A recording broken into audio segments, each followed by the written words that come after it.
दोस्तों, इस एक्सप्लेनर में स्वागत है। आज हम एक कमाल के टॉपिक पर बात करने वाले हैं। हम डिकोड करेंगे कि कैसे एक अकेली मैसिव मशीन इनविजिबल स्टीम यानी अदृश्य भाप से 250 मेगावाट्स की पावर जनरेट करती है। हम एक thermal power plant steam turbine की डिजाइन और उसके थर्मोडायनामिक्स की गहराई में जाएंगे। तो चलिए इस इंजीनियरिंग मार्वल के पीछे का एग्जैक्ट साइंस समझते हैं।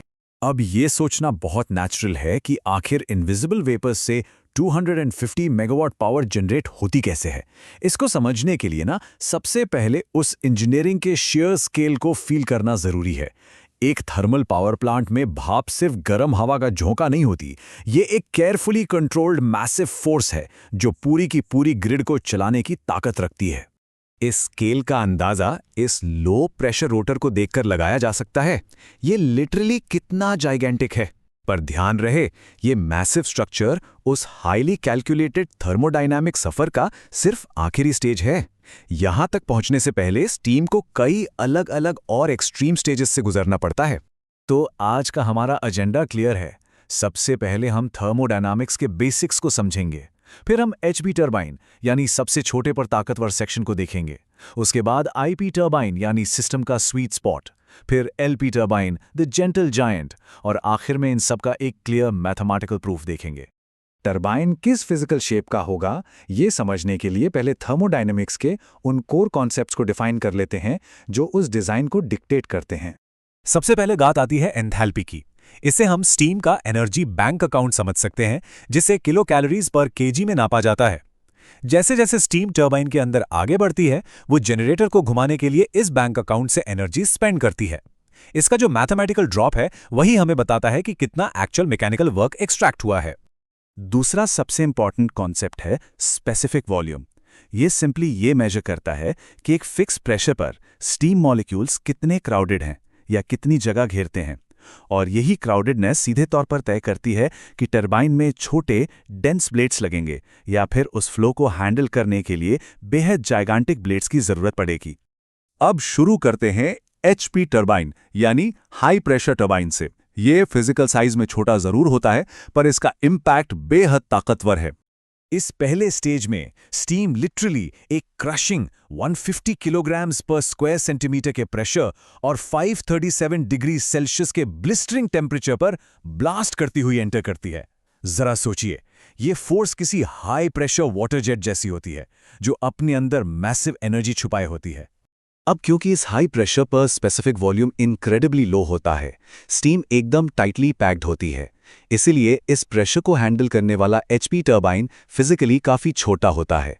इस इमेंस मैकेनिकल और थर्मल स्ट्रेस को सस्टेन करने के लिए इस डेंस और कॉम्पैक्ट रोटर में 25 कॉम्पैक्ट रिएक्शन स्टेजेस डिज़ाइन किए जाते हैं। चलिए इस डेंस एनवायरनमेंट का डेटा देखते हैं।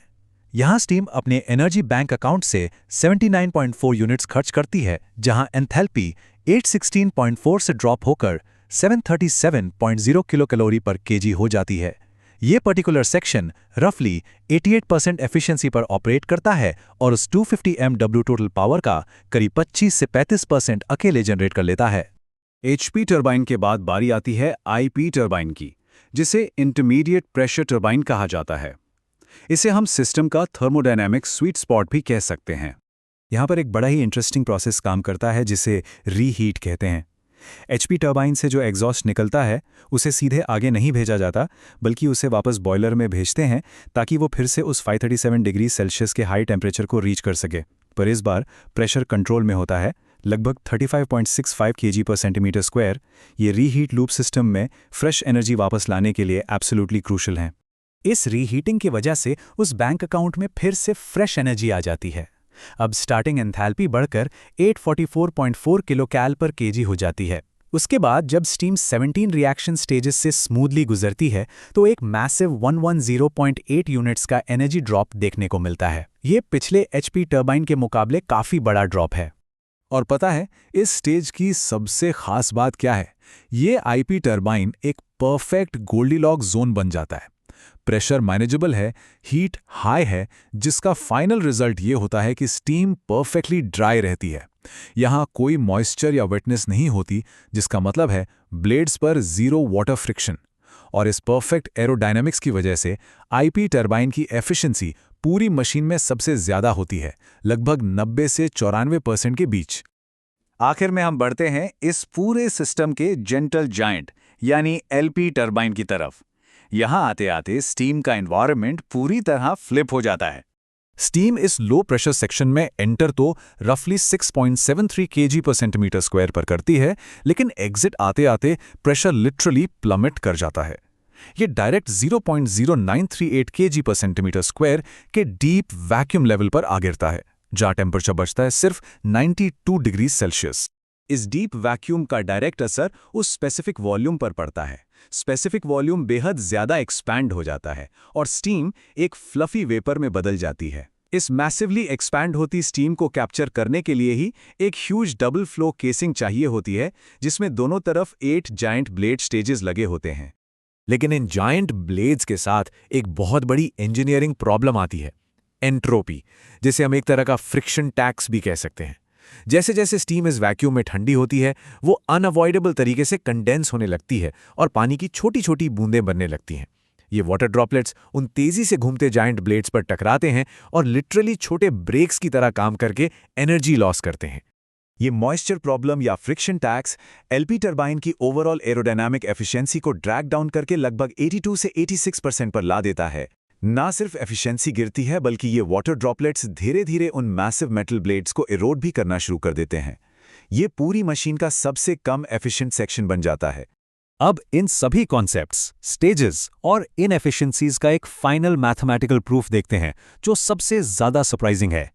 इस एंथैल्पी डेटा को देखिए। एचपी टरबाइन ने 79.4 का ड्रॉप दिया, आईपी ने 110.8 का, लेकिन सबसे कम एफिशिएंट होने के बावजूद एलपी टरबाइन अकेला 160.9 किलो कैलोरी पर केजी का ड्रॉप दे रहा है। सोचिए, इसका क्लियर मतलब ये है कि एलपी टरबाइन एचपी के मुकाबले प्रति किलोग्राम लगभग दुगनी रॉ हीट एनर्जी एक्सट्रैक्ट कर रहा है, और इसी वजह से 250 मेगावाट की टोटल पावर का सबसे बड़ा हिस्सा 35 से 45% अकेला यही एलपी टरबाइन दे रहा होता है। एक तरफ एचपी टरबाइन है, जो एक्सट्रीम क्रशिंग प्रेशर की वजह से बेहद छोटा और डेंस है, और दूसरी तरफ एलपी टरबाइन है, जो उस वैक्यूम स्पेसिफिक वॉल्यूम के कारण सिंपली जाइगैंटिक है। ये कंपैरिजन मैथमेटिकली प्रूव करता है कि कैसे थर्मोडायनामिक रियलिटी, डेंसिटी से लेकर वैक्यूम तक, इस मशीन के हर एक पार्ट के फिजिकल आकार और उसके एक्चुअल पावर आउटपुट को लिटरली कंट्रोल और डिक्टेट करती है। लेकिन एक कड़वा सच ये भी है कि इन अनअवॉइडेबल इनएफिशिएंसीज, मॉइस्चर और एंट्रोपी टैक्स के कारण थर्मोडायनामिक्स के लॉज इस पूरे 250 मेगावाट थर्मल पावर प्लांट की ओवरऑल एफिशिएंसी को एक एब्सोल्यूट मैक्सिमम पॉइंट पर स्ट्रिक्टली कैप कर देते हैं, और वो फाइनल प्रिसाइज लिमिट है एग्जैक्टली 44.42%। किसी भी हाल में ये मशीन 100% एफिशिएंट नहीं हो सकती, जो कि इस एक्सप्लेनर के अंत में हमें एक बेहद प्रोवोकिंग थॉट पर छोड़ जाता है। अगर थर्मोडायनामिक्स की ये स्ट्रिक्ट लॉज इस इनक्रेडिबल इंजीनियरिंग मार्वल को बस 44.42% की एफिशिएंसी पर रोक देते हैं, तो क्या भविष्य में कोई ऐसी इंजीनियरिंग और थर्मोडायनामिक ब्रेकथ्रू आएगी जो इस फ्रिक्शन टैक्स को कंप्लीटली बाईपास कर सके? क्या फ्यूचर रिसर्च कभी एनर्जी एक्सट्रैक्शन की इन लिमिट्स को पुश कर पाएगी? ये वाकई में एक सोचने वाला विषय है।